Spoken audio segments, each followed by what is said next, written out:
Shalom. Praise the Lord. ஆண்டவராகிய இயேசு கிறிஸ்துவின் இனிய நாமத்தினால இந்த மாலை பொழுது என்னோடு கூட இணைந்திருக்கிற என் அன்பு சகோதர சகோதரிகள் ஒவ்வொருவரையும் மனதார நான் வாழ்த்துகிறேன், உங்களை ஆசீர்வதிக்கிறேன். புதிய உடன்படிக்கை என்கிற தலைப்பில் நாம் சத்தியங்களை கற்று வருகிறோம். நிச்சயமாக இவங்கள் உங்களுக்கு மிகவும் ஆசீர்வாதமாக இருந்து வருகிறது என்று கர்த்தருக்குள் நான் நம்புகிறேன். புதிய உடன்படிக்கையை பழைய ஏற்பாட்டில் ஆண்டவர் தன்னுடைய ஜனங்களோடு கூட செய்து கொண்ட மற்ற உடன்படிக்கையில் அதனுடைய சத்தியங்களில் ஆண்டவர் ஒளித்து வைத்திருக்கிறத நாம் பார்க்கிறோம். தனியாக புதிய உடன்படிக்கை என்று நாம் படிக்க வேண்டிய அவசியமே இல்லை. அவைகளெல்லாம் பழைய ஏற்பாட்டில் உள்ள உடன்படிக்கைகளிலேயே நிறைந்திருக்கிறத நாம் தியானிக்க முடியும். அப்படி கிட்டத்தட்ட 2-3 வாரங்களாக நாம் ஆண்டவருடைய பாதத்தில் அமர்ந்து கற்று வருகிறோம். நீங்களும் என்னோடு கூட பொறுமையாக இந்த பிரயாணத்தில் புரியுதோ புரியலையோ என்னோடு கூட அநேகர் ஃபேஸ்புக்லேயும் ஜூம்லையும் இணையறீங்க, யூடியூப்லேயும் இந்த செய்திகளை கேட்டு நீங்கள் கர்த்தரை மகிமைப்படுத்துறீங்க. அதுக்காக நான் கர்த்தரை மனதார துதிக்கிறேன், கர்த்தரை ஸ்தோத்திரிக்கிறேன். ஆமென். இந்த நாளிலே ஆதியாகமம் 21ஆம் அதிகாரத்தினுடைய சில பகுதிகளை மறுபடியும் இன்றைக்கு தியானிக்க போகிறோம்.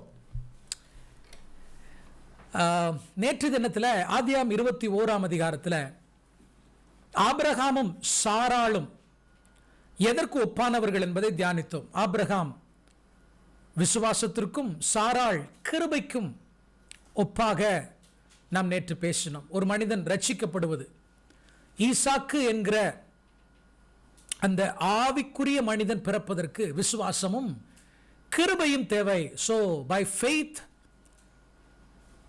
பை கிரேஸ் த்ரூ ஃபெய்த் நாம் என்ன செய்தோம்? ரட்சிக்கப்பட்டோம். நம்முடைய ஆவிக்குரிய மனிதன் பிறந்தான். இதை நாம் நேற்றைக்கு தியானித்தோம். இன்றைக்கு நேற்றைக்கு அது மாத்திரமல்ல, ஈசாக்குக்கும் ஆண்டவராக இயேசு கிறிஸ்துக்கும் இடையில் இருந்த அந்த பேரலல், அந்த ஒற்றுமைகளை நாம் தியானித்தோம். இன்ஃபேக்ட் ஈசாக்கோடு நம்முடைய ஆவிக்குரிய வாழ்க்கையும் ஒத்து பார்த்து ரட்சிப்புக்கு பின்பதாக புதிய உடன்படிக்கையினுடைய ஆசீர்வாதங்களாக இருக்கட்டும், அல்லது புதிய உடன்படிக்கைக்குள்ளே வாழுகிற நாம் ஃபேஸ் பண்ணக்கூடிய பிரச்சனைகள் என்ன அப்படின்றதையும் நேற்றைக்கு நாம் தியானித்தோம். அதோடு கூட சேர்ந்து சால்வேஷன் அண்ட் ஐசக், ஈசாக்கும் ரட்சிப்பும் என்கிற தலைப்பிலையும் நாம் தியானித்தோம். ஸோ இவைகளெல்லாம் நீங்கள் எழுதி வைத்திருப்பீர்கள், நீங்கள் அதைகளை தியானித்து கொண்டிருக்கிறீர்கள் என்று கர்த்தருக்குள் நம்புகிறேன். இன்றைக்கு அதே 21ஆம் அதிகாரத்தில் சாராளையும் ஆகாரையும் வைத்து மிக முக்கியமான ஒரு சத்தியத்தை நான் கற்றுக் கொடுக்க விரும்புகிறேன். அது மாத்திரமல்ல, கர்த்தருக்கு சித்தமானால் இன்றைக்கு 22ஆம் அதிகாரத்தையும், அது மிக முக்கியமான அதிகாரம், அதையும் நாம் முடிப்பதற்கு நான் முயற்சி செய்கிறேன். ஹல்லேலூயா. 21ஆம் அதிகாரம் 9ஆம் வசனத்திலிருந்து நீங்கள் வாசிப்பீர்கள் என்றால், ஆகாருடைய குமாரனாகிய அல்லது ஆபிரகாம் ஆகாருக்கு பெற்றெடுத்த இஸ்மவேல் தன்னுடைய 17வது வயதில் சாராளுக்கு பிறந்த வாக்குத்தத்தத்தின் பிள்ளையாகி ஈசாக்கை பரியாசம் பண்ணின பொழுது சாராள் ஒரு முடிவெடுக்கிறார். ஆகாரை வீட்டை விட்டு என்ன செய்யணும்? ஆகாரையும் ஆகாருடைய மகனாகி இஸ்மவேலையும் தங்களுடைய வீட்டை விட்டு அவளை வெளியே அனுப்ப வேண்டும் என்று தீர்மானம் பண்ணி அந்த காரியத்தை ஆபிரகாமுக்கு சொல்கிறார். ஆபிரகாமும் தன்னுடைய மனைவியினுடைய பேச்சுக்கு இணங்கி என்ன செய்கிறார்? ஆகாரை வீட்டை விட்டு அனுப்புகிறத நம்ம பார்க்குறோம். சரி, இங்கே ஆகார நியாய பிரமாணத்திற்கும் சாராள கிருபைக்கும் ஒப்புமையாக நாம் இன்னைக்கு பார்க்க போகிறோம். And we are going to learn a small lesson. ஏன் இதை பார்க்கணுன்னா, கலாத்தியருக்கு எழுதின நிருபம் 4ஆம் அதிகாரம், Galatians chapter 4. இன்னைக்கு நம்ம பார்க்க போகிறது ரொம்ப கவனமாக நம்ம பார்க்கணும். வேத வசனங்களை வியாக்கியானம் பண்ணும் பொழுது மிக கவனத்தோடு அதை வியாக்கியானம் பண்ண வேண்டும். இல்லாவிட்டால் தவறான சத்தியங்களுக்குள்ளே நம்ம வருவதற்கான வாய்ப்பு இருக்குது. ரைட்? என்னோடு கூட எடுத்துக்கொள்ளுங்க கலாத்தியரின் புஸ்தகம், கலாத்தியருக்கு எழுதின நிருபம், Galatians chapter 4 verse 21 31 வரை நீங்கள் வாசிக்கணும். பட் இப்போ நம்ம அதுக்கு நேரம் இல்லை. 1-2 வசனங்களை மட்டும் நான் வாசிக்கிறேன். Maybe you can note it down from 21 to 31. நியாயப்பிரமாணத்திற்கு கீழ்ப்பட்டிருக்க விரும்புகிற நீங்கள் நியாயப்பிரமாணம் சொல்லுகிறதை கேட்கவில்லையா? இதை எனக்கு சொல்லுங்கள். ஆபிரகாமுக்கு 2 குமாரர்கள் இருந்தார்கள் என்று எழுதியிருக்கிறது. ஒருவன் அடிமையானவனிடத்தில் பிறந்தவன், ஒருவன் சுயாதீனம் உள்ளவனிடத்தில் பிறந்தவன். அடிமையானவனிடத்தில் பிறந்தவன் மாம்சத்தின்படி பிறந்தவன், சுயாதீனம் உள்ளவனிடத்தில் பிறந்தவன் வாக்குத்தத்தத்தின்படி பிறந்தவன். இவைகள் ஞான அர்த்தமுள்ளவைகள். அந்த ஸ்திரீகள் 2 ஏற்பாடுகளாம். 2 ஏற்பாடுன்னா தயவு செய்து அந்த இடத்துல புதிய ஏற்பாடு பழைய ஏற்பாடுன்னு வியாக்கியானம் பண்ணிடாதீங்க. ஆமென். ஒன்று சீனாய் மலையில் உள்ள ஏற்பாடு, அது அடிமைத்தனத்திற்குள்ளாக பிள்ளை பெறுகிறது. அது ஆகார் என்பவள் தானே. ஸோ இப்படி நீங்கள் படித்து பார்த்தீங்கன்னா ரைட். 26ஆம் வசனத்தை வாசிப்போம். மேலான எருசலேமோ சுயாதீனம் உள்ளவள், அவளே நம் எல்லாருக்கும் தாயானவள். அந்தபடி பிள்ளை பெறாத மலடியே மகிழ்ந்திரு, கற்ப வேதனைப்படாதவளை களிப்பாய் எழும்பி ஆர்ப்பரி என்று சாராளை பற்றி சொல்லுகிற வசனங்களை நம்ம பார்க்கிறோம். ஸோ நம்ம கலாத்தியர் 4ஆம் அதிகாரத்தை தனியாக கலாத்தியருக்கு எழுதின நிருபத்தினுடைய பின்னணியில் நம்ம தியானிக்கணும் இந்த வசனத்தை. ஆக்சுவலாக கலாத்தியருக்கு எழுதின நிருபத்துக்கு பின்னணியில் இருந்த பிரச்சனை என்ன, ஏன் பவுல் ஆகார நியாயப்பிரமாணத்திற்கு ஒப்புமையாகவும் சாராள கிருபைக்கு ஒப்புமையாகவும் அவர் சொல்லுகிறார். என்ன பிரச்சனை கலாத்தியர் சபையில் இருந்தது என்பதை நம்ம புதிய உடன்படிக்கையை பற்றி தியானிக்கும் பொழுது நம்ம பார்க்க போகிறோம். ரைட். அல்லது பழைய உடன்படிக்கையாகிய சீனாய் கவனன்ட் அடுத்தது நாம் பார்க்கும்போது அதை நம்ம தியானித்தாலும், ஜஸ்ட் இந்த வசனத்தை வைத்து நான் ஆதியாம் 21 பின்னணியை நான் சொல்லுகிறேன். அதாவது 21 நடைபெறுகிற சம்பவத்தை, சாராளுக்கும் ஆகாருக்கும் இடையில் இருக்கக்கூடிய அந்த சம்பவத்தை நம்ம பார்க்க போறோம். So Sarah represents grace. கலாத்தியர் 4ஆம் அதிகாரத்தின்படி she represents the heavenly Jerusalem. She represents the heavenly Jerusalem. பரலோக எருசலேமை சாராள் ரெப்ரசன்ட் பண்றாங்க. ஆகார் she represents the law. ஆகார் எதை ரெப்ரசன்ட் பண்றாங்க அப்படின்னு சொன்னா நியாயப்பிரமாணத்தை அவங்க ரெப்ரசன்ட் பண்றாங்க. கலாத்தியர் 4ஆம் அதிகாரத்தின்படி she is representing the earthly Jerusalem. பூமியில் இருக்கக்கூடிய பிசிக்கல் இஸ்ரேலில் இருக்கக்கூடிய எருசலேம். அதை அவங்க என்ன செய்கிறாங்க, ஒப்புமை, அவர்களுக்கு ஒப்புமையாக நம்ம என்ன செய்யலாம் பார்க்கலாம். மறுபடியும் சொல்லுகிறேன், சாராள் கிருபைக்கும் ஆகார் நியாயப்பிரமாணத்திற்கும் ஒப்பாக பார்க்கப்படுகிறார்கள். சரி, இப்போ இந்த வசனத்தில் நாம் என்ன கற்றுக்கொள்ள போகிறோம் என்றால், கிருபைக்கும் நியாயப்பிரமாணத்துக்குள்ள உறவு என்ன? What is the relationship between law and grace? In fact நான் சொல்லுவதை கவனமாக கவனிங்க. கிருபைக்கும் நியாயப்பிரமாணத்துக்கு இருக்கிற உறவு குறித்து மேல் கோடு என்று மட்டும்தான் நான் காண்பிக்க போகிறேனே ஒழிய, இன்னும் பின்னாடி வரக்கூடிய சப்ஜெக்ட்ஸில் இன்னும் ரொம்ப டீப்பாக நம்ம போகிறோம். ரொம்ப டீப்பாக நம்ம போகிறோம். அதாவது ரோமருக்கு எழுதின நிருபம், கலாத்தியருக்கு எழுதின நிருபம், எபிரேயருக்கு எழுதின நிருபம், இந்த 3 நிருபங்கள், இன்ஃபேக்ட் சம்டைம்ஸ் கொரிந்தியரையும் நம்ம பேசுவோம். இந்த நிருபங்களுடைய பின்னணியில் நியாயப்பிரமாணத்தை குறித்தும் கிருபையை குறித்தும் சொல்லப்பட்டிருக்கிற வசனங்களை அந்தந்த பின்னணியில் பவுலுடைய பார்வையில் நம்ம என்ன செய்ய போகிறோம், தியானிக்க போகிறோம். சரியா? ஸோ அதனால இன்னைக்கு நம்ம பார்க்க போகிறது தான் ஹோல் கவுன்சில் ஆஃப் காட் அப்படின்னு நம்ம எடுத்துக்க கூடாது. ஜஸ்ட் மேற்கோள் காட்ட போகிறேன். நீங்கள் you have to continue with me until the end of the study. இந்த ஸ்டடி முடிகிற வரைக்கும் நீங்கள் என்னோட பிரயாணப்பட்டால் தான் என்ன சொல்ல வருகிறேன் அல்லது நியாயப்பிரமாணத்திற்கும் கிருபைக்குள்ள ஒரு உறவை நாம் என்ன செய்ய முடியும், பார்க்க முடியும். சரி, இங்கே ஆகாருக்கு அல்லது ஆகாருக்கும் சாராவுக்கு இடையில நடந்த இந்த சம்பவத்தை நாம என்ன செய்ய போறோம், கிருபைக்கும் நியாயப்பிரமாணத்திற்கும் இருக்கக்கூடிய அந்த உறவை நாம் என்ன செய்ய போறோம், இன்றைக்கு தியானிக்க போகிறோம். ஹல்லேலூயா. கவனிங்க, நம்ம எல்லாருக்குமே தெரிந்த சம்பவம், ஆகார் ஆபிரகாமோடு கூட 2வது மனைவியாக இணைக்கப்பட்டவள். ஹேகார் was added to Abraham. சாராள் ஏற்கனவே ஆபிரகாமுடைய மனைவியாய் இருக்கிறாள். கிருபைக்கு அடையாளம், ஏற்கனவே கிருபை இருக்கிறது. ஆகார் பின்பதாக ஆபிரகாமோடு கூட என்ன செய்யப்படுகிறார், later இணைக்கப்படுகிறார். she was added alongside of Sarah. நல்லா புரிஞ்சுக்கோங்க, ஆபிரகாமுக்கு துணையாக இருக்கும்படி, பிள்ளை பெற்று கொடுக்கும்படி கிருபையாகிய சாராளோடு கூட நியாயப்பிரமாணம் என்ன செய்யறா, சேர்க்கப்படுகிறத நாம பார்க்கிறோம். ஹல்லேலூயா. இதைத்தான் நம்ம கலாத்தியர் 3:19 வாசிக்கலாம். வாசிக்கட்டுமா? கலாத்தியர் 3:19. அப்படியானால் நியாயப்பிரமாணத்தின் நோக்கம் என்ன? What is a purpose? ஏன் ஆண்டவர் நியாயப்பிரமாணத்தை கொடுத்தார்? மறுபடியும் சொல்லுகிறேன், நியாயப்பிரமாணத்தை பற்றி இன்றைக்கெல்லாம் நம்ம டீட்டெயிலாக பார்க்க போகிறதில்ல, பின்னாடி ரொம்ப டீட்டெயில் நம்ம பார்க்க போகிறோம். பட் வசனங்களை காண்பிக்கிறேன்.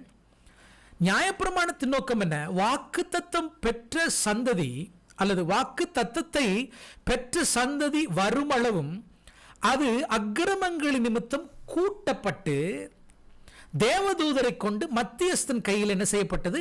கட்டளையிடப்பட்டது. ஸோ நியாயப்பிரமாணத்தை ஒரு நோக்கத்தோடு என்ன செய்யப்படுகிறது? கூட்டப்படுகிறது அப்படின்றத பார்க்குறோம். என்ன நோக்கம், அதனுடைய பர்பஸ் என்னன்றதை நம்ம இன்னைக்கு பார்க்க வேண்டாம், பின்னாடி ஒரு நாள் என்ன செய்வோம் பார்ப்போம்.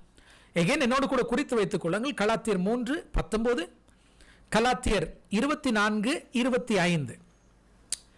பாருங்க, ஆபிரகாமுடைய வாழ்க்கையில் தேவன் முதல்ல சாராளை வைத்து தான் ஆரம்பித்தார். God did not start with law. தேவன் நியாயப்பிரமாணத்திலிருந்து ஆரம்பிக்கவில்லை, தேவன் கிருபையிலிருந்து தான் ஆரம்பிக்கிறார். மறுபடியும் சொல்லுகிறேன், முதல்ல நியாயப்பிரமாணம் இருந்தது, தேவன் நியாயப்பிரமாணத்தை அகற்றிவிட்டு தென் கிருபையை கொடுத்தார் என்பது தவறான ஒரு சத்தியம். முதல்ல தேவன் கிருபையை தான் வைத்திருந்தார். ஏதேன் தோட்டத்தில் ஆதாம் ஏவாளோடு கூட தேவன் கொண்டுள்ள உறவு, ரிலேஷன்ஷிப் எதனுடைய அடிப்படையில் இருந்தது தெரியுமா? முற்றிலுமாக கிருபையினுடைய அடிப்படையில் இருந்துச்சு. ஏதேன் தோட்டத்துக்குள்ள சில ரெஸ்ட்ரிக்ஷன்ஸ் இருந்தது. ஆண்டவர் சில ரெஸ்ட்ரிக்ஷன்ஸை, சில கட்டுப்பாடுகளை விதித்திருந்தாலும் தேவனுக்கும் ஆதியில் இருந்த மனிதனுக்கும் உள்ள உறவு கிருபையினுடைய அடிப்படையிலேயே இருந்தது. கிருபையிலிருந்து தான் ஆரம்பிச்சார்.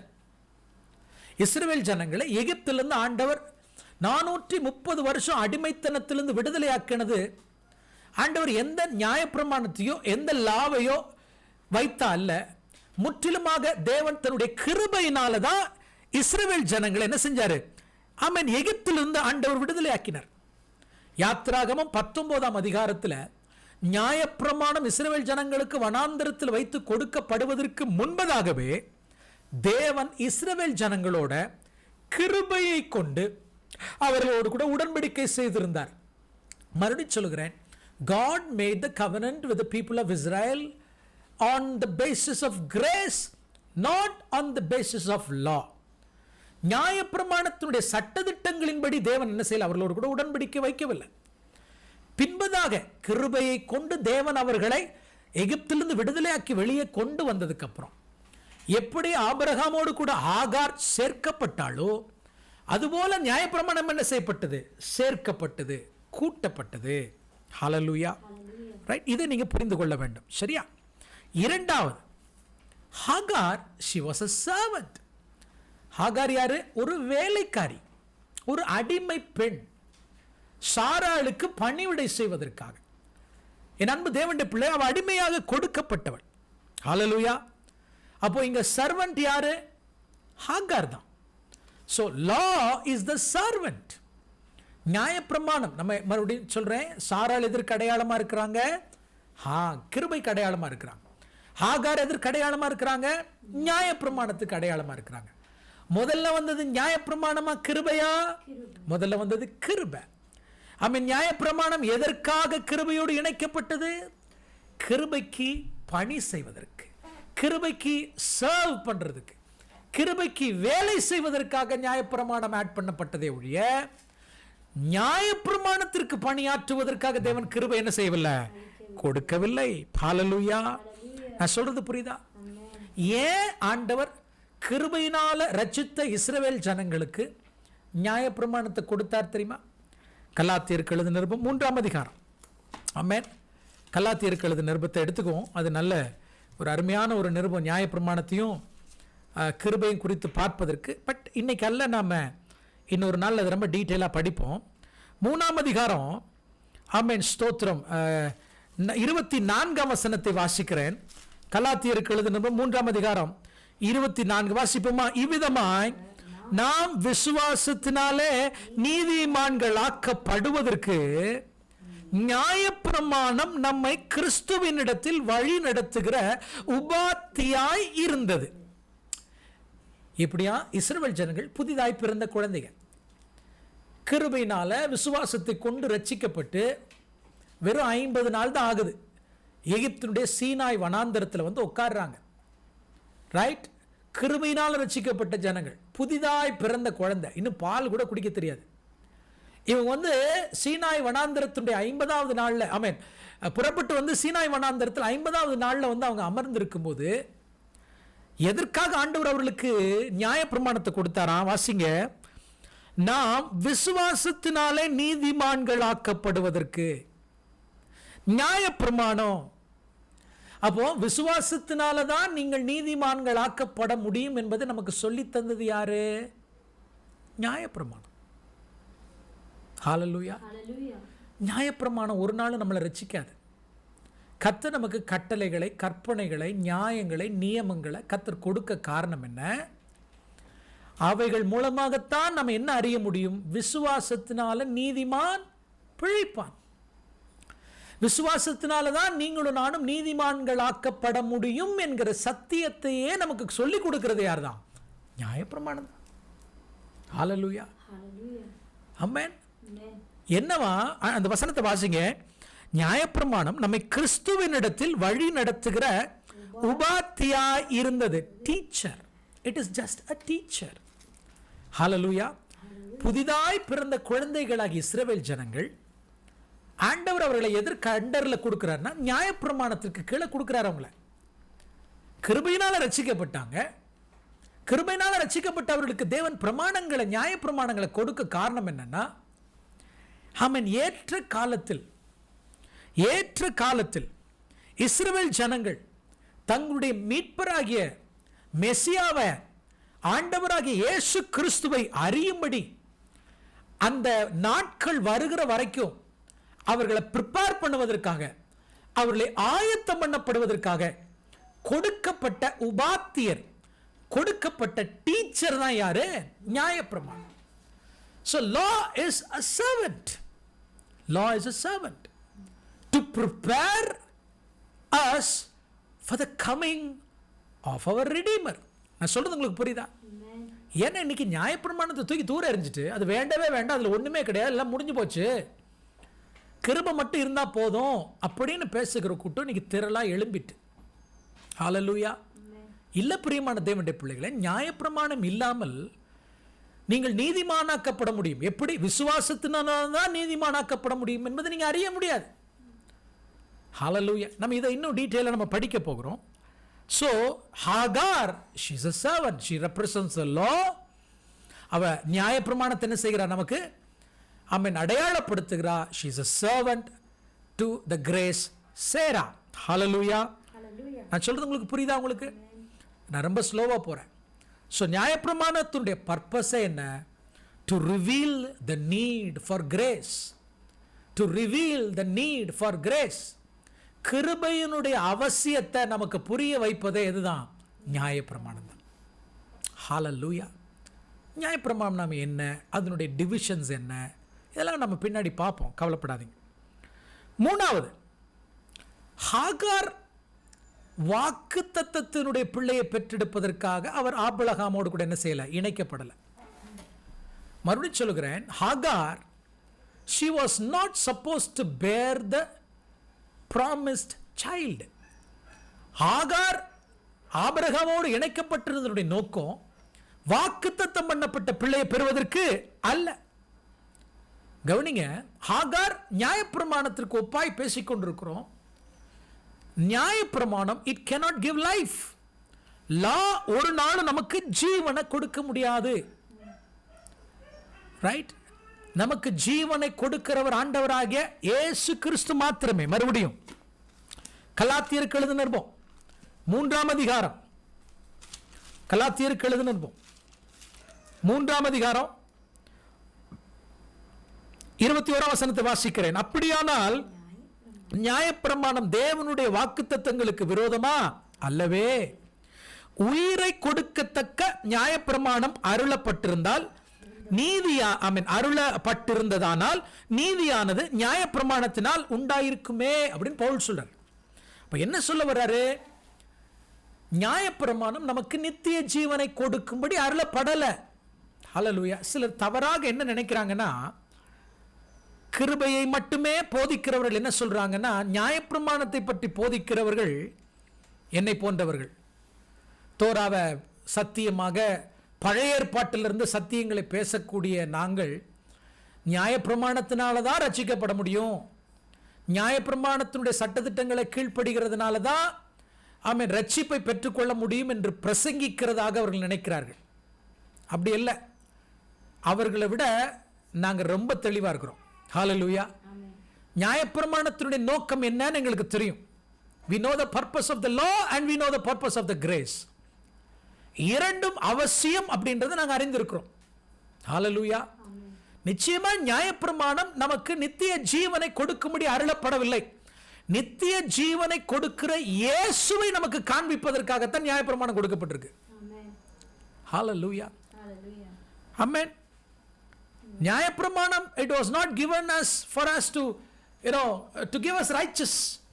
தேவனுடைய நீதியை ஒரு நாளும் நியாயப்பிரமாணம் நமக்கு என்ன செய்யாது, கொடுக்காது. நான் நினைக்கிறேன் கலாத்தியருக்கு எழுதினப்போ ஆமென் 2ஆம் அதிகாரம் 21ஆம் வசனத்தை பாருங்க. நான் தேவனுடைய கிருபையை விருதாவாக்குகிறதில்லை, நீதியானது நியாயப்பிரமாணத்திலே வருமானால் கிறிஸ்து மரித்தது வீணாயிருக்குமே. ஆக நியாயப்பிரமாணத்தினுடைய நோக்கம் தேவனுடைய நீதியை நமக்கு தருவதற்கு கொடுக்கப்படலை. ஸோ ஆகாரோட purpose is not to bear a son for Abraham. Hallelujah. அடுத்தது நியாயப்பிரமாணம் ஒரு நாளும் நமக்கு பரிசுத்த ஆவியானவரை கொடுக்காது. அதே கலாத்தியர் 3ஆம் அதிகாரம் 2ஆம் வசனத்தை வாசிக்கிறேன். ஒன்றை மாத்திரம் உங்களிடத்தில் அறிய விரும்புகிறேன், நியாயப்பிரமாணத்தின் கிரியைகளினாலேயா விசுவாச கேள்வியினாலேயா எதனாலே ஆவியை பெற்றீர்கள்? பரிசுத்த ஆவியை நீங்களும் நானும் பெற்றுக்கொள்வதற்கு காரணம் ஆமென் அன்பு தேவனுடைய பிள்ளைகளை நியாயப்பிரமாணத்தினுடைய கிரியைகளின்படி நாம் நடந்ததுனால அல்ல, கர்த்தருடைய கிருபை தான் நமக்கு பரிசுத்த ஆவியானவரை கொடுத்திருக்கிறது. ஸோ 3 விஷயத்தை சொன்னேன். நியாயப்பிரமாணத்தினுடைய பர்பஸ் அல்லது ஹாகாருடைய பர்பஸ் வாக்குத்தத்தம் பண்ணப்பட்ட பிள்ளையை பெறுவதற்காக அவள் இல்லை. அவருடைய நோக்கம் என்ன? ஆமென் ஸ்தோத்திரம், கிருபையை காண்பிப்பதற்காக. ஹல்லேலூயா. கிருபையை காண்பிப்பதற்காக, இயேசுவை காண்பிப்பதற்காக. 3 விஷயத்தை இதுவரைக்கும் சொன்ன. நியாயப்பிரமாணம் நமக்கு ஜீவனை கொடுக்காது, நியாயப்பிரமாணம் நமக்கு தேவனுடைய நீதியை நமக்கு அருளி செய்யாது. 3வது நியாயப்பிரமாணம் நமக்கு பரிசுத்த ஆவியானவர் என்ன செய்யல, கொடுக்கல. ஹல்லேலூயா. அதே போல இட்டர்னல் இன்ஹெரிட்டன்ஸ், நித்திய வாழ்வையும் நமக்கு நியாயப்பிரமாணம் கொடுக்காது, கொடுக்கவும் அது கொடுக்கப்படலை என்பது வேத புஸ்தகத்தில் ரொம்ப தெளிவாய் இருக்கிறது. ஹல்லேலூயா. ஆமென் அன்பு தேவனுடைய பிள்ளைகளே, கிரேஸ் ஆகிய சாராவுக்கும் ஃபெய்த் ஆகிய ஆபிரகாமுக்கும் பிறந்ததுதான் சால்வேஷன் ஆகிய ஈசாக். ஹல்லேலூயா. நான் சொல்றது உங்களுக்கு புரியுதா? இதுல ஹாகாருடைய பணி என்ன அப்படின்றது தான் நம்ம என்ன செஞ்சிட்டு இருக்கோம், பார்த்து கொண்டிருக்கிறோம். 3 விஷயங்களை சொன்னேன், மறுபடியும் ஞாபகப்படுத்துகிறேன்.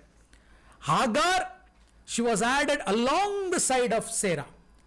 சாராவோடு கூட என்ன செய்யப்பட்டவ, லேட்டர் பின்னாடி ஒரு நோக்கத்தோடு என்ன செய்யப்பட்டவ, இணைக்கப்பட்டவ. 2வது கிருபைக்கு பணி செய்யும்படி நியாயப்பிரமாணத்தை கற்றுக் கொடுத்தார். 3வது ஆமென் நியாயப்பிரமாணத்தினுடைய நோக்கம் ஜீவனை கொண்டு வருவதற்காக அல்லவே வாக்குத்தத்தத்தின் பிள்ளையை கொண்டு வருவதற்காக அல்ல. அதாவது இன்னைக்கு நாம பார்க்கிற சப்ஜெக்ட்ஸ் எக்ஸாக்டா நியாயப்பிரமாணத்தினுடைய நோக்கத்தை நீங்க என்ன செய்யணும், புரிந்து கொள்ள வேண்டும். ஹல்லேலூயா. ஆமென் ஸ்தோத்திரம். என் அன்பு தேவனுடைய பிள்ளைகளை, இன்னொரு விஷயத்தை கூட ஹாகாரை குறித்து படிக்கும் பொழுது, ஹாகாருக்கு பிறந்த இஸ்மவேல் he was a slave. அவன் யாரு, அடிமையானவனா இருக்கிறான். ஹல்லேலூயா. சோ என் அன்பு தேவனுடைய பிள்ளைகளை, என்னைக்கு ஆண்டவராக இயேசு கிறிஸ்துவை நாம் ஏற்றுக்கொண்டோமோ அன்றைக்கு நாம் கிருபைக்கு கீழ்ப்பட்டிருக்கிறோம், நியாயப்பிரமாணத்திற்கு நாம் அடிமைகள் அல்ல. ஸோ இதனை எழுதி வைத்துக் கொள்ளுங்க.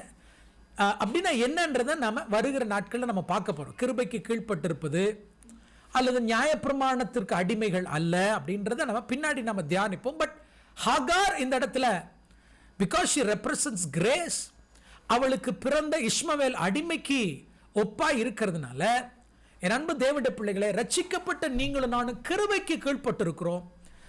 நியாயப்பிரமாணத்தினுடைய செரமோனியல் லாஸ், அதனுடைய சடங்கு சம்பிரதாயங்களுக்கு கீழானவர்கள் அல்ல, அவைகளை நாம் கடைபிடிக்க வேண்டிய அவசியமும் அல்ல. காரணம், இந்த செரமோனியல் லாஸ், நியாயப்பிரமாணத்தினுடைய சடங்குகள், சம்பிரதாயங்கள், பலிமுறைகள், ஆசாரியத்துவம், இவைகள் எல்லாவற்றும் ஆண்டவராகிய இயேசு கிறிஸ்து என்கிற நபரை பற்றியது. They all illustrate Jesus Christ. ஆமென். நியாயப்பிரமாணத்தில் இருக்கக்கூடிய செர்மனிஸ், நியாயப்பிரமாணத்தில் இருக்கக்கூடிய சடங்குகள், நியாயப்பிரமாணத்தில் இருக்கக்கூடிய பலிமுறைகள், நியாயப்பிரமாணத்தில் இருக்கக்கூடிய ஆமென் ஆசாரியத்துவ முறைகள், இவைகள் எல்லாம் இயேசுவை பற்றியது. ஆகவே இயேசு கிறிஸ்து வந்து அவைகளை தன்னுடைய சரீரத்தில் பலியாக அவைகளை நிறைவேற்றி விட்டதனால இனிமேலும் ஆமென் அவைகளை நாம் கைக்கொள்ள வேண்டிய அவசியம் இல்லை. நீங்களும் நானும் அதற்கு அடிமைகளும் அல்ல என்பதை நாம் என்ன செய்யணும்? புரிந்து கொள்ள வேண்டும். ஹல்லேலூயா. சிம்பிளா சொல்ல போனா, கர்த்தர் நியாயப்பிரமாணத்தை நமக்கு கொடுத்ததற்காக ஆண்டவருக்கு நன்றி சொல்லணும். நியாயப்பிரமாணம் என்பது ஒரு கண்ணாடி மாதிரி. எது மாதிரி? கண்ணாடி. யாக்கோபு 1ஆம் அதிகாரத்தில் 21 25 வரைக்கும் நீங்க வாசிச்சீங்கன்னா உங்களுக்கு தெரியும். Law is like a mirror. கண்ணாடியில் போய் உங்க முகத்தை என்ன செய்ய நீங்க பார்க்குறீங்க. பார்த்துட்டு அந்த கண்ணாடி எடுத்தா உங்க முகத்தை கழுவிப்பீங்க? இல்லை. கண்ணாடியில் உங்க முகத்தை பார்க்கும் பொழுது நீங்க யாருன்றது இந்த கண்ணாடி உங்களுக்கு காமிச்சு கொடுக்குது. நியாயப்பிரமாணத்தை, கர்த்தருடைய கற்பனைகளை, கட்டளைகளை ஆமென் நீங்க படிக்கும் பொழுது it shows who you are. உண்மையாகவே நீங்க யார் என்பதை உங்களுக்கு காண்பித்து கொடுத்த உடனே நேரா நீங்க எங்க ஓடுறீங்க? உங்க ரட்சிப்புக்காக, உங்க மன்னிப்புக்காக நீங்க எங்க ஓடுறீங்கன்னா கிருபைக்கு ஓடுறீங்க. ஓடு கிருபைக்குன்னு நமக்கு சொல்றது யார் தான்? நியாயப்பிரமாணம். ஹல்லேலூயா. கிருபைக்கு நேரா ஓடிரு, ஏசப்பாட்ட ஓடிரு நமக்கு சொல்றது யார் தான்? அல்லாஹ் தான். என் அன்பு தேவனுடைய பிள்ளைகளே, ஸோ நிச்சயமாய் ஆகார் ஆபிரகாமோடு கூட இணைக்கப்பட்டதற்கு பின்பதாக ஒரு பாடம் இருந்திருக்கு பாருங்க. பாடம் இருந்திருக்கு. அவளையும் கர்த்தர் ஆசீர்வதித்தார். ஒருவேளை அவள் வீட்டை விட்டு அனுப்பப்பட்டாலும் she was blessed by God. ஆமென். அவளிடத்திலிருந்து ராஜாக்கள் தோன்றினார்கள். இன்ஃபேக்ட் ஆமென் அவளும் அவருடைய பிள்ளைகளும் ஆசீர்வதிக்கப்பட்டார்கள் என்பதை இன்னைக்கு உலகத்தை நம்ம சாட்சியாய் பார்க்க முடிகிறது. ஸோ நிச்சயமாய் சாராளுக்கும் ஆகாருக்கும் இடையில் இருந்த ஒற்றுமையை ஆமென் ரிலேஷன்ஷிப்பை, ஒற்றுமை இல்லை, ரெண்டு பேருக்கு சண்டை தான் இருந்துச்சு. பட் அதை நியாயப்பிரமாணத்துக்கு கிருபைக்குள்ள இருக்கக்கூடிய ரிலேஷன்ஷிப்பாக நாம் பார்ப்பதற்கு பரிசுத்த ஆவியானவர் நமக்கு உதவி செய்தார். எனிவே இந்த சப்ஜெக்ட் தான் இனிமேல் நம்ம கான்சென்ட்ரேட் பண்ண போகிறோம். பிகாஸ் பேசிக்கலி வருகிற நாட்கள் அதிகமாக நம்ம கான்சென்ட்ரேட் பண்ண போகிறதே இந்த 2 வேர்டு தான் என் வாயில் அதிகமாக வரும். ஒன்று லா, இன்னொன்று கிரேஸ். ஹல்லேலூயா. ரெடி ஆகிக்கோங்க. சரி, இன்றைக்கு ஆதியாகமம் 22ஆம் அதிகாரத்துக்கு நாம் கடந்து செல்வோம்.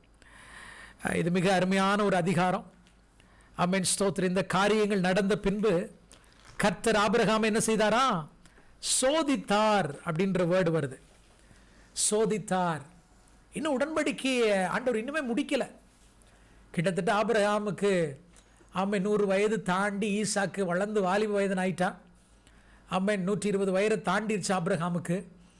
என் அன்பு தேவனுடைய பிள்ளைகளை, அந்த உடன்படிக்கை இன்னும் முழுமை அடையலை. உடன்படிக்கையினுடைய கிளைமேக்ஸே என்ன தெரியுமா? ஆண்டவராகிய இயேசு கிறிஸ்து தான், இல்லையா? ஃபைனல் அந்த டெஸ்டினேஷனை ஆபிரகாம் இறுதியாய் உன்னை அழைச்சு, உன்னை தெரிந்து கொண்டு, உன்னை பெரிய ஜாதி ஆக்குவேன் என்று சொல்லி உன்னோடு கூட நான் உடன்படிக்கை பண்ணி, அந்த உடன்படிக்கையை உறுதிப்படுத்தி, அந்த உடன்படிக்கை அஃபர்ம் பண்ணி, உன்னை விருத்த சேதனம் பண்ண வைத்து ஆமென் ஆத்தும பாரம் உடையவனாய் உன்னை மாற்றி, இப்படியே 21ஆம் அதிகாரம் வரைக்கும் உன்னை நடத்தி வர நோக்கம் என்ன தெரியுமா? 22ஆம் அதிகாரத்தில் ஒரு பெரிய வெளிப்பாடை நான் உனக்கு காண்பிக்க போகிறேன். என் குமாரனாகிய இயேசுவை நீ என்ன செய்ய போற? பார்க்க போகிறாய் என்கிற ஒரு மிகப்பெரிய உடன்படிக்கையினுடைய கிளைமேக்ஸுக்கு ஆபிரகாம கர்த்தர் கொண்டு வருகிறார். ஸோ 22:1 வாசிப்போம். இந்த காரியங்கள் நடந்த பின்பு தேவன் ஆபிரகாமை சோதித்தார். ஹீப்ரூல இந்த சோதித்தார் என்ற வேர்டு நாஷா, நாசா இல்ல, நாஷா. ஆமென். அதாவது அமெரிக்கா இருக்கக்கூடிய விண்வெளி நாசா, அதல்ல. ஆமென். சேம் ஸ்பெல்லிங் தான், NASA, NASA. In fact which means ஆண்டவர் எப்படினா to try by smelling him, test to smell or test by smell, முகர்ந்து பார்த்தல் அர்த்தம். ஹல்லேலூயா. ஆண்டவர் ஆபிரகாமை சோதித்தார் என்ற வேர்டு இந்த உடன்படிக்கையில் எப்படியா? ஆபிரகாமை நான் ஸ்மெல் பண்ணி பார்க்கணும்பா, உன்னை மனந்து பார்க்க வேண்டும். நான் ஆண்டவர் என்ன செய்கிறாரு? நினைக்கிறார். ஹல்லேலூயா. To smell. அதாவது ஏன்னா நம்ம ஆண்டவருக்கு அந்த அரோமா ஆஃப் சாக்ரிஃபைஸ், பலியினுடைய அந்த வாசனை ரொம்ப பிடிக்கும் அப்பாவுக்கு. ஹல்லேலூயா. எப்பவுமே அதை முகந்து கர்த்தர் என்ன செய்கிறார்? ஆசீர்வதிக்கிறார். நீங்க ஆசரிப்பு கூடாரத்திற்குள்ள நுழைந்தாலே பயங்கர ஸ்மெல்லு தான் இருக்கும். வெளிப்பிரகாரத்தில் பலி எரிந்து கொண்டிருக்கிறோம், பலியினுடைய வாசனை. உட்பிரகாரத்திற்குள்ள பரிசுத்த ஸ்தலத்திற்குள்ள போனா அங்க மெனோரா, அதாவது 7 பொன் குத்து விளக்கு எரிந்து கொண்டிருக்கிற அதில் இருக்கக்கூடிய ஒலிவ என்ன வாசனை. அதற்கு பக்கத்தில் பார்த்தீங்கன்னா தூப பீடம் இருக்கிறது, தூப பீடத்திலிருந்து தூபத்தினுடைய வாசனை. அது பக்கத்தில் அப்ப மேஜை இருக்கு, அப்ப மேஜையிலிருந்து சுட சுட அப்பத்தினுடைய வாசனை. ஆமென், ஸ்தோத்திரம். அன்பு தேவனுடைய பிள்ளைகள், ஆண்டவருடைய சமூகமே வாசனை தான். அப்பாவுக்கு எது ரொம்ப பிடிக்கும்? வாசனை. ஆக இப்போ ஆபிரகாம் எந்த டெஸ்ட்டை பாஸ் பண்ணணும்? வாசனை டெஸ்ட்டை பாஸ் பண்ணணும். ஹல்லேலூயா. கொரோனா டெஸ்ட் மாதிரி வைங்களேன். அது என்ன செய்யணும்? அவன் ஆண்டவர் அந்த வேர்டை தான் யூஸ் பண்ணியிருக்கிறார், முகர்ந்து பார்க்கிறார். ஒரு தாய் தன் பெற்றெடுத்த குழந்தை அப்படி தூக்கிய உச்சியை முகந்து அப்படின்னு என்ன செய்யறா? முத்தம் கொடுக்கறது போல என் ஆண்டவர் ஆபிரகாம் வயசான தாத்தா. ஆமென், ஸ்தோத்திரம். இன்னும் ஒரு விஷயம் நான் என்ன செய்யணும், அவன் உன் வாழ்க்கை எனக்கு பலியா இருக்குப்பா. நீ செலுத்துற பலி ஒரு பக்கம் இருக்கட்டும், பட் நீயே பலி, உன்னை நான் முகர்ந்து பார்க்கணுமே எங்க அப்படின்னு சொல்லி ஆண்டவர் என்ன செய்கிறார்? கடைசி அந்த உடன்படிக்கையினுடைய கடைசி கிளைமாக்ஸில் ஆண்டவர் அவனை சோதி தருகிறார் அப்படின்றத நம்ம பார்க்கிறோம். ஹல்லேலூயா. ஆமென். என் அன்பு தேவனுடைய பிள்ளைகளே, உண்மையாகவே 22ஆம் அதிகாரத்தை வேறொரு கோணத்தில் நம்ம தியானிக்கலாம். ஆனால் நம்ம உடன்படிக்கையை பற்றி பேசி கொண்டிருக்கிறதுனால இன்னொரு நாள் அதை நம்ம இன்னொரு ஆங்கிள் நம்ம தியானிக்கலாம். ஏன்னா இது one of the favourite chapters to meditate. Hallelujah. என் அன்பு தேவனுடைய பிள்ளைகளே, மகனை தூக்கி பலிபீடத்தில் வைக்கிறான், கத்தி எடுக்கிறான். உடனே ஆண்டவர் உரத்த சத்தமாய், பிள்ளையாண்டன் மேல் உன் கையை போடாதே போடாதே. ஹல்லேலூயா. ஆண்டவருக்கு ஒரு நாமத்தை வைக்கிறான் பாருங்க, யெகோவா ஈரே. ஹல்லேலூயா. 14ஆம் வசனம் 13 வாசிக்கிறேன், எல்லாரும் சேர்ந்து வாசிப்போமா? ஆபிரகாம் தன் கண்களை ஏறெடுத்து பார்க்கும் பொழுது இதோ பின்னாக புதரிலே தன் கொம்புகள் சிக்கிக் கொண்டிருந்த ஒரு ஆட்டுக்கடாவை கண்டார். அப்பொழுது ஆபிரகாம் போய் கடாவை பிடித்து அதை தன் குமாரனுக்கு பதிலாக தகன பலியிட்டான். ஆபிரகாம் அந்த இடத்திற்கு யெகோவா ஈரே என்று பெயரிட்டான். அதனாலே கர்த்தருடைய பர்வதத்தில் பார்த்து கொள்ளப்படும் என்று இந்த நாள் வரைக்கும் என்ன செய்கிறது? சொல்லப்படுகிறது. ஹல்லேலூயா. இந்த நாள் வரைக்கும் சொல்லப்படுகிறது. இன்ஃபேக்ட் இந்த புஸ்தகங்களை மோசே எழுதின பொழுது அந்த நாள் வரை மோசே எழுதியிருக்கலாம். ஆனால் இன்றைக்கும் அந்த இடம் அதே பேரில் தான் அழைக்கப்படுகிறது. யெகோவா ஈரே, கர்த்தருடைய பர்வதத்தில் எல்லாம் என்ன செய்யப்படும்? பார்த்து கொள்ளப்படும். ஹல்லேலூயா. என் அன்பு தேவனுடைய பிள்ளைகளே, what does it mean? What does it mean? கேட்கிறார் ஈசாக்கப்பா, பலிக்கு ஆடு எங்க? ஆபிரகாம் சொல்லுகிறார், கர்த்தர் எல்லாவற்றையும் என்ன செய்வார்? பார்த்து கொள்வார். ஆண்டவர் பேசுகிறார், திரும்பி பாருன்னு. திரும்பி பார்க்கிறான், புதரில் ஒரு ராம் இருக்கு. It's not a lamb, it was a ram. ஆமென். ஆண்டவராக இயேசு கிறிஸ்து உலகத்தின் பாவங்களை சுமந்து தீர்க்கிற தேவ ஆட்டு குட்டி. இங்க ஆட்டுக்குட்டி ஆண்டவர் கொடுக்கல, எதை கொடுத்தாரு? ராம கொடுத்தாரு, ஆட்டுக்கடாவை கொடுத்தாரு. ஹல்லேலூயா. சம்டைம்ஸ் ஆட்டுக்கடாவை கிறிஸ்துவுக்கு நம்ம ரெப்ரசன்ட் பண்ணினாலும் உண்மையாக அடிக்கப்படுகிற ஆட்டுக்குட்டியானவர் அன்னைக்கு அங்க கொடுக்கப்படல. அதற்காக அவங்க காத்திருக்கணும். பின்னாடி மோசே வந்து ஆண்டவர்கிட்ட கேட்டிருப்பார், எப்பப்பா எல்லாம் பார்த்து கொள்ளப்படும். பின்னாடி தாவீது வந்து ஆண்டவர்கிட்ட கேட்டிருப்பார், எப்பப்பா ஆமென் எனக்காக ஆமென் மெசியா பலியாவார்? எல்லாம் பார்த்து கொள்ளப்படும். சகரியா தீர்க்கதரிசி ஒரு நாள் ஆண்டவர்கிட்ட கேட்டிருப்பார், எப்பப்பா பலிக்கான ஆடு எங்க? எல்லாம் பார்த்து கொள்ளப்படும். என் அன்பு தேவனுடைய பிள்ளை இஸ்ரவேல் ஜனங்கள் ஆமென் அநேகர் கேட்டிருப்பாங்க, எப்பொழுது நம்முடைய பலிக்காக, நம்முடைய பாவத்திற்கான பலி ஆடு அடிக்கப்படும்? ஆமென், எல்லாம் பார்த்து கொள்ளப்படும். ஆம் பிரியமான தேவனுடைய பிள்ளைகளே, இந்த உலகம் சுமார் 4000 வருஷம் அந்த நாளுக்காக காத்திருக்க வேண்டியதா இருந்துச்சு. ஆபிரகாம் அன்றைக்கே கர்த்தருடைய பர்வதத்தில் பார்த்து கொள்ளப்படும் என்று தீர்க்க தரிசனம் உரைத்தாரே, அந்த தீர்க்க தரிசனம் நிறைவேறும்படி 2000 ஆண்டுகளுக்கு முன்பதாக என் ஆண்டவராக இயேசு கிறிஸ்து அதே மோரியா மலையில் அவர் சிலுவையில் என்ன செய்யப்பட்டார்? அடிக்கப்பட்டார். எந்த இடத்தில் ஆபிரகாம் தன்னுடைய மகனாகிய ஈசாக்கை பலி செலுத்துவதற்காக கிடத்தினாரோ, எந்த மலையில வைத்து, எந்த குன்றில வைத்து ஆபிரகாம் இதே இடத்தில் கர்த்தருடைய பர்வதத்தில் எல்லாம் பார்த்து கொள்ளப்படும் என்று சொன்னாரோ, அதே பர்வதத்தில் ஆண்டவராகிய இயேசு கிறிஸ்து சிலுவையில் என்ன செய்தார்? நமக்காக மரித்தார். அப்ப என்ன நடந்திருக்கிறது? உடன்படிக்கையினுடைய அந்த கிளைமாக்ஸ்ல, உடன்படிக்கை வாழ்க்கையினுடைய இறுதியில what happened really happened? Abraham சிலுவையினுடைய காட்சி என்ன செய்திருக்கிறார்? அப்படியே கண்டிருக்கிறது நான் இப்பொழுது உங்களுக்கு காண்பித்துக் கொடுக்க விரும்புகிறேன். Beautiful, beautiful. தன்னுடைய மகனாகி ஈசாக்க தன்னுடைய வீட்டிலிருந்து அழைத்து சென்ற நேரத்தில் 22ஆம் அதிகாரம் 1ஆம் வசனத்திலிருந்து ஆரம்பித்து, என் அன்பு தேவனுடைய பிள்ளைகளை, அந்த பலிபீடத்திலிருந்து அவனை தூக்கி கீழே இறக்கி வைக்கிற வரைக்கும் ஆபிரகாம் அப்படியே, I believe he saw the cross, he saw the new covenant. புதிய உடன்படிக்கை ஆண்டவராகிய இயேசு கிறிஸ்து செய்ய போகிற அத்தனையும் ஆபிரகாமுக்கு கர்த்தர் காண்பித்து விட்டார். போன வாரத்தை 2 நாட்களுக்கு முன்பதாக நாம் பார்த்தும் பொழுது, என் சிநேகிதனாகிய ஆபிரகாமுக்கு நான் மறைப்பேனோ என்று சொன்னவர் சோதோம் குமார பட்டணம் அழிக்கப்படுவதை கர்த்தர் தெளிவாய் சொன்னது போலவே, ஆபிரகாமுக்கு பின்பு பல ஆயிரம் வருஷங்களுக்கு அப்புறம் இதே பர்வதத்தில் வந்து ஆண்டவராகிய இயேசு கிறிஸ்து சிலுவையில் மரிக்க போகிறதை ஆபிரகாமுக்கு என்ன செய்தார்? காண்பித்தார். இன்ஃபேக்ட் அந்த 22ஆம் அதிகாரத்தை நாம் வேகமா பார்க்க போகிறோம். ஹல்லேலூயா. ஒவ்வொரு வசனங்களாக நான் சொல்லுகிறேன். ஆமென். அந்த வசனங்களுக்கு ஒத்த விஷயங்களை சொல்றேன். நான் போகிற வேகத்தில் உங்களால் எழுத முடியாது. ஆனாலும் இதை திரும்ப இதனுடைய ரெக்கார்டிங்கை நீங்க கேட்டு என்ன செய்யலாம்? எழுதி கொள்ளலாம். ஏன்னா நமக்கு நேரம் போதாது. ஹல்லேலூயா. என் அன்பு தேவனுடைய பிள்ளைகளே, 21ஆம் அதிகாரம் 1ஆம் வசனத்திலிருந்து 3ஆம் வசனம் வரை வாசிச்சு பார்த்தீங்கன்னா, ஆமென், சாரி 21 வரும். 21:1 3 வரை நீங்கள் வாசித்து பார்ப்பீர்கள் என்றால், ஆபிரகாமையும் சேராவையும் கர்த்தர் சுகமாக்கி அவர்களுக்கு ஈசாக்கை கர்த்தர் கொடுக்கிறார். ஹல்லேலூயா. இது அப்படியே parallel நான் சொல்ற வசனத்தை எழுதிக் கொள்ளுங்கள். மத்தேயு 1ஆம் அதிகாரம் 18ஆம் வசனத்துல கன்னி மரியாளுக்கு தேவன் என்ன கொடுக்கிறார்? பிள்ளையை கொடுக்கிறார். அவள் கர்ப்பவதி ஆகிறார். ஹல்லேலூயா. ஆதியாம் 21:4 ஆபிரகாம் 8வது நாளிலே ஈசாக்கை விருத்த சேதனம் பண்ணுகிறான். லூக்கா 2:21 ஆண்டவராகிய இயேசு கிறிஸ்துவும் விருத்த சேதனம் பண்ணப்படுகிறார் 8வது நாளிலே. ஆமென். ஆதியாகமம் 21:8 ஈசாக்கு பால் மறக்கிறான், ஈசாக்கு வளருகிறான்.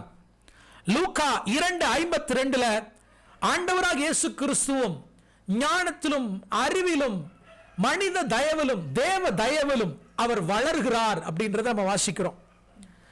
ஆதியாகமம் 22:2 3 நாளைக்கு முன்பதாகவே வீட்டை விட்டு மோரியா மலையை நோக்கி கிளம்பும் பொழுது ஈசாக்கு அவன் தகப்பனாகிய ஆபிரகாமுடைய மைண்ட்ல, சிந்தனையில அவன் மரித்து விடுகிறான். ஹல்லேலூயா. ஆண்டவராகிய இயேசு கிறிஸ்து லூக்கா 24:46 ஆமென் ஸ்தோத்திரம் மரிக்கிறார். அதே போல ஈசாக்கு 3வது நாளிலே மோரியா மலையில உயிரோடு கூட எழும்புகிறான் ஒப்பனையாக. ஆமென். 3 நாளைக்கு முன்பதாக வீட்டில் கிளம்பும் பொழுது he was dead in Abraham's mind and he was rose again in Abraham's mind on the 3rd day. இதே போல ஆண்டவராகிய இயேசு கிறிஸ்து மரித்து 3வது நாளே அவர் உயிரோடு கூட எழும்புகிறார். ஹல்லேலூயா. ஆதியாகமம் 22:3 நீங்கள் வாசித்து பார்ப்பீர்கள் என்றால், ஆபிரகாமும் ஈசாக்கும் தன்னுடைய வேலைக்காரர்களோடு தேவன் சொன்ன இடமாகிய மோரியாவுக்கு போகிறார்கள். மறுபடியும் சொல்லுகிறேன், ஆபிரகாமும் ஈசாக்கும் தங்கள் வேலைக்காரர்களோடு with their servants தேவன் சொன்ன மோரியாவுக்கு போகிறார்கள். மார்க் 8:31 ஆண்டவராகிய இயேசு கிறிஸ்து தான் சிலுவையில் மரிக்க போகிறதை தன்னுடைய சீஷர்களுக்கு அறிவித்து அவர்களோடு கூட கெத்செமனே தோட்டத்துக்கு போகிறத நாம பார்க்க முடிகிறோம். ஹல்லேலூயா. ஆதியாகமம் 22:5 ஆபிரகாமும் ஈசாக்கும் தேவனை ஆராதிக்கும்படி மலையின் மேலே ஏறுகிறார்கள். Abraham and Isaac went up Moriah to worship. Hallelujah. என் அன்பு தேவனுடைய பிள்ளைகள், லூக்கா 23:33 ஆமென், பிதாவாகிய தேவனோடு கூட ஆமென் ஆண்டவராகிய இயேசு கிறிஸ்து எப்படி தகப்பனும் மகனும் ஒரே நோக்கத்தோட ஒரே திட்டத்தோட விறகு கட்டைகளை சுமந்து மலையின் மேலே ஏறினார்களோ, அதே போல என் பிதாவாகிய தேவன் தன்னுடைய குமாரனோடு கூட அல்லது குமாரனாகிய கிறிஸ்து பிதாவோடு கூட அந்த கொல்கதா மலையில ஏறுகிறத நீங்க என்ன செய்ய முடியும்? பார்க்க முடியும். ஹல்லேலூயா. மேபி இவையெல்லாம் நடக்கும் பொழுது ஆபிரகாமுடைய உள்ளத்துல அவன் ஏதோ ஒன்றை பார்த்து கொண்டிருக்க வேண்டும். ஆமென். நான் நம்புகிறேன். 22ஆம் அதிகாரம் 5ஆம் வசனத்தில் வாசிக்கும் பொழுது ஆமென், வேலைக்காரர்களை பார்த்து ஆபிரகாம் சொல்லுகிறார், ஆமென், நானும் பிள்ளையாண்டானும் போய் கர்த்தருக்கு ஆராதனை செய்துட்டு திரும்ப வருவோம்.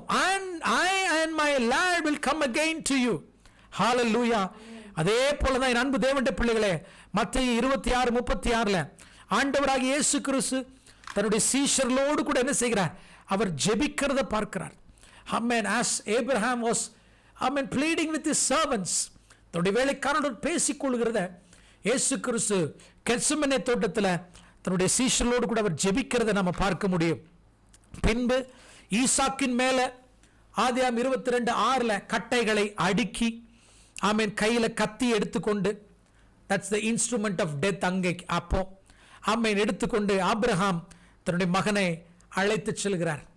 மலையினுடைய அடிவாரம் வரைக்கும் சுமந்து வந்த கழுதைகள் அங்கே நின்று விடுகிறது. ஹல்லேலூயா. ஆனா மலையின் மேல ஈசாக்கு அந்த கட்டைகள் என்ன செய்யறான்? சுமந்து கொண்டு போவது. என் ஆண்டவராக இயேசு கிறிஸ்து யோவான் 19:17 சிலுவையை சுமந்து கொண்டு போவதற்கு ஒப்பனையாக இருக்கிறது நம்மளால என்ன செய்ய முடிகிறது? பார்க்க முடிகிறது. ஹல்லேலூயா. என் அன்பு தேவனுடைய பிள்ளைகளை 22:7 ஆதியாகமம் 22:7 ஈசாக்கு தகப்பனிடத்தில் ஒரு கேள்வியை எழுப்புகிறான். அப்பா, ஆமென், நெருப்பு இருக்கிறது, கட்டை இருக்கிறது, ஆமென், தகனபலிக்கான ஆடு எங்கப்பா? Where is the lamb for the burnt offering? burnt offering குறித்து படிக்கணும். லேவியராகமம் 1ஆம் அதிகாரம் 1ஆம் வசனத்திலிருந்து படித்து பாருங்கள், 10ஆம் வசனத்திலிருந்து படித்து பாருங்கள். ஆமென். ஹல்லேலூயா. லூக்கா 22ஆம் அதிகாரம் 42ஆம் வசனத்தில் ஆமென், ஆண்டவராகிய இயேசு கிறிஸ்து இதே கேள்வியை பிதாவை நோக்கி வினவுகிறத நாம் என்ன செய்ய முடியும்? பார்க்க முடியும். ஹல்லேலூயா.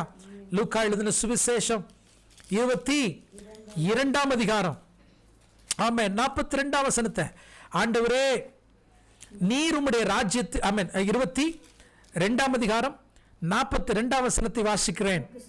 ஆமென், உமக்கு சித்தமானால் இந்த பாத்திரம் என்னை விட்டு நீங்கும்படி செய்யுமாயினும் என்னுடைய சித்தத்தின்படி அல்ல, உம்முடைய சித்தத்தின்படி ஆக கடவுது என்று சொன்னார். ஆண்டவரே, இந்த சிலுவை நான் தான் சுமந்தாகணுமா?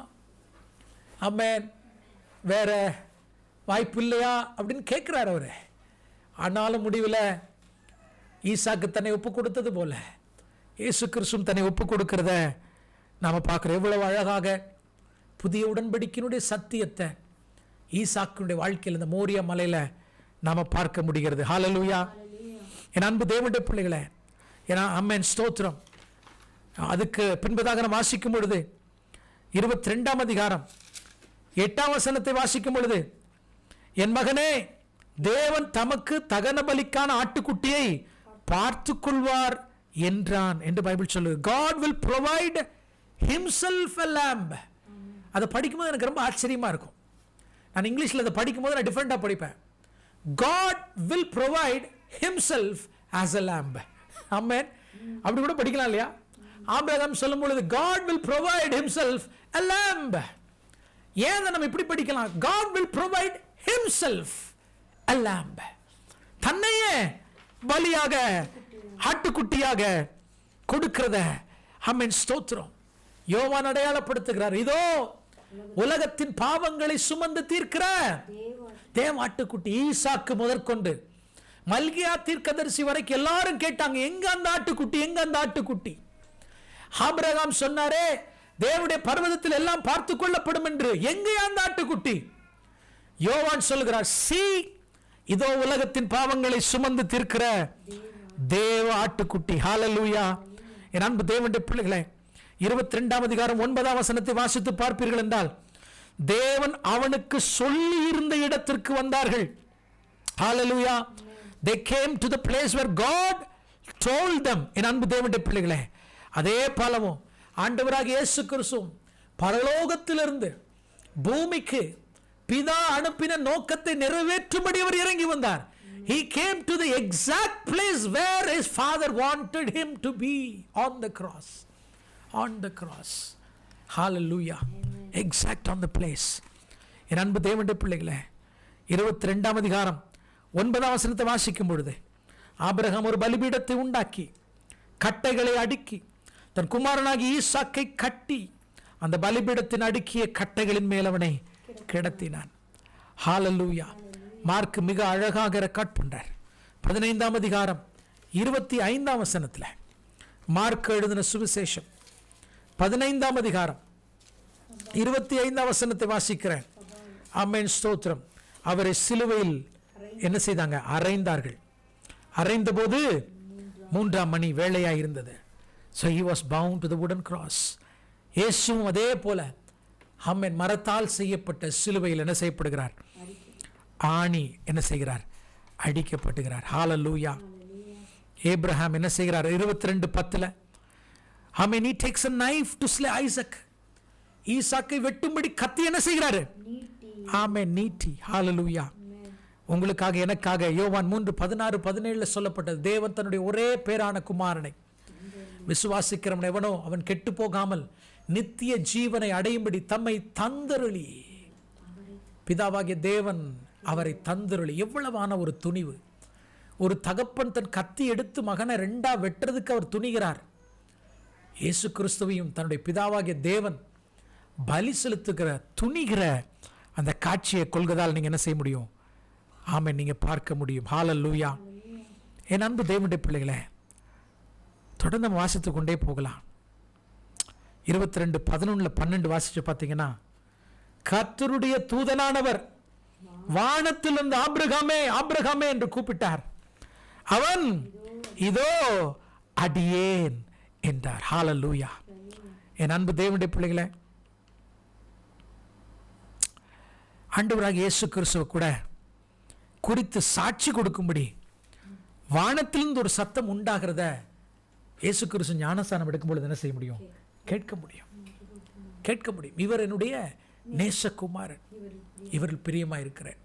மேபி சிமிலர்லி அதே போல ஒரு சத்தத்தை தான் ஆபிரகாம் கேட்கிறார். உன் பிள்ளையாண்டன் மேலே என்ன செய்யாத?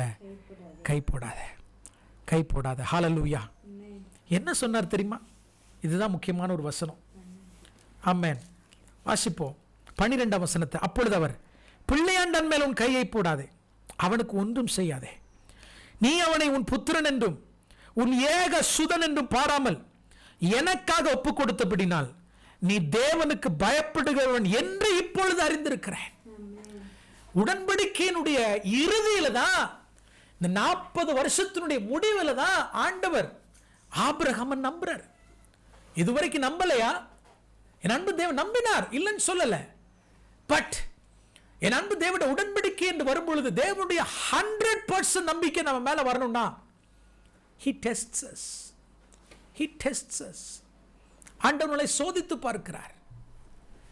நீங்களும் ஆண்டவரோடு கூட உடன்படிக்கையில் இருக்கிறீங்க. அவர் என்றைக்கும் உண்மையுள்ளவராக இருக்கிறார். ஆனால் நாம் அவரிடத்தில் உண்மை உள்ளவராய் இருக்கிறோமா இல்லையா என்பதை கர்த்தர் சோதித்தருகிறார். பைபிள் என்ன சொல்லுகிறது? நீதிமானை அவர் சோதித்தருகிறார். by smelling him. அதனாலதான் தாவீது ஒரு இடத்துல சொல்லும்போது, தேவனே என்னை சோதித்து பார். அந்த இடத்துல பார்த்து ஆமென், தாவீது பயன்படுத்துற அதே வேர்டு, நாசான்ற வேர்டை தான் பயன்படுத்தி இருக்கிறார். என்னை மணந்து வரும். உடன்படிக்கை என்று வரும்பொழுது, whether it is an old covenant or new covenant, you will be tested. Your faith will be tested. It took 40 years, more than 40 years for God to say that Abraham, now I know that you fear God. ஆபிரகாமை பார்த்த ஆண்டவர், ஆபிரகாமே இப்பொழுது நான் அறிந்திருக்கிறேன் நீ கர்த்தருக்கு பயப்படுகிறவன் என்று சொல்வதற்கு எத்தனை வருஷம் ஆச்சு ஆண்டவருக்கு? 40 வருஷம் ஆச்சு. 40 வருஷம் ஆச்சு. என் அன்பு தேவனுடைய பிள்ளைகளே, தேவனுடைய உடன்படிக்கை என்று வரும்பொழுது ஏதோ என்னோடு கூட ஆண்டவர் சிலுவையில் உடன்படிக்கை செய்து விட்டார், எவ்ரிதிங் இஸ் finished, ஜாலியா என் வாழ்க்கையை வாழலாம். இல்ல, திருமணம் ஆனதுக்கு அப்புறம் தான் பிரச்சனை. ஹalleluya. பேச்சுலர் லைஃப் ஜாலியான லைஃப். ஆனா என்னைக்கு திருமணம் ஆகிறோமோ அண்டிலிருந்து கமிட்மெண்ட்ஸ் ஆயிடுறது, பொறுப்பு அதிகமாகிறது. நேரத்தோட வீட்டுக்கு வந்தாகணும். ஆமென், ஸ்தோத்திரம். நம்ம வேலைகளை செய்தாக வேண்டும், நம்ம பணிகளை செய்தாக வேண்டும். அது மாதிரிதான் உடன்படிக்கை என்று வந்தால் நம்முடைய பொறுப்புகள் நிறைய உண்டு. அவள் என்னன்றது நம்ம பின்னாடி பார்ப்போம். கர்த்தர் ஆபிரகாமுக்கு அந்த பொறுப்புகளை கற்றுக் கொடுத்து கடைசியாக அவனை சோதித்தறிந்து சொல்கிறான், Abraham, now I know that you fear God. நீ எனக்கு என்ன செய்கிறவன்? பயப்படுகிறவன். ஹல்லேலூயா. இதை செய்ததுக்கு அப்புறம் தான் 17ஆம் வசனத்தில் சொல்லுவார், நான் உன்னை ஆசீர்வதிக்கவே ஆசீர்வதித்து, மறுபடியும் உறுதிப்படுத்துறார் பாருங்க, உன் சந்ததியை வானத்து நட்சத்திரங்களைப் போலவும் கடற்கரை மணலைப் போலவும் பெருகவே பெருக பண்ணுவேன் என்றும், உன் சந்ததியார் தங்கள் சத்துருக்களின் வாசல்களை சுதந்தரித்துக் கொள்வார்கள் என்றும், நீ என் சொல்லுக்கு கீழ்ப்படிந்தபடினால், அண்டர்லைன் பண்ணுங்க, உடன்படிக்கை புதிய உடன்படிக்கையா இருக்கட்டும், பழைய விசுவாசியா இருக்கட்டும், எதுவா இருக்கட்டும், கீழ்ப்படிதல் அவசியம். கீழ்ப்படிதல் இல்லாவிட்டால் எந்த உடன்படிக்கையிலும் ஆசீர்வாதம் இல்லை என்பதை ஆணித்தரமா நான் சொல்றேன். Without obedience there is no blessing. இன்றைக்கு தேவனிடத்தில் ஆசீர்வாதத்தை பெற்றுக்கொள்வதற்கு கீழ்ப்படிய வேண்டிய அவசியம் இல்லை என்று பேசுகிற செய்திகள் உண்டு. No, they are simply rubbish. Without obedience there is no blessing. ஆண்டவர் சொல்றார் பாருங்க, நீ என் சொல்லுக்கு கீழ்ப்படிந்தபடினால் உன் சந்ததிக்குள் பூமியில் உள்ள சகல ஜாதிகளும் ஆசீர்வதிக்கப்படும் என்று என் பேரில் ஆணையிட்டேன் என்று கர்த்தர் சொல்லுகிறார். An oath in his name, என் பேரில் ஆணையிட்டு கொடுக்கிறேன் என்று கடைசியாக ஆபிரகாமோடு ஆண்டவர் பேசி ஆணையிட்டு கொடுக்கிறார். இங்கதான் ஆபிரகாமோடு கூட தேவன் செய்து கொண்ட உடன்படிக்கை முடியுது, நிறைவடைகிறது. ஹல்லேலூயா. என் அன்பு தேவனுடைய பிள்ளைகளே, ஸ்தோத்திரம். இதற்கு அடுத்த அதிகாரங்கள் படிக்கும் பொழுது ரொம்ப இன்ட்ரெஸ்டிங்காக இருக்கும். ஆபிரகாம் வேலைக்கார இடத்துல சொல்லிட்டு போனார். என்னன்னு சொல்லிட்டு போனாரு? நானும் பிள்ளையாண்டானும் திரும்ப வருவோம். ஆனால் நீங்கள் வசனத்தை வாசித்து பாருங்கள், பிள்ளையாண்டானோடு திரும்ப வந்ததாக பைபிளில் எழுதப்படலை. வந்திருக்கலாம், ஐ டோன்ட் நோ. மேபி இது ஒரு பிக்சராக நான் உங்களுக்கு காண்பித்து கொடுக்க விரும்புகிறேன். கவனிங்க.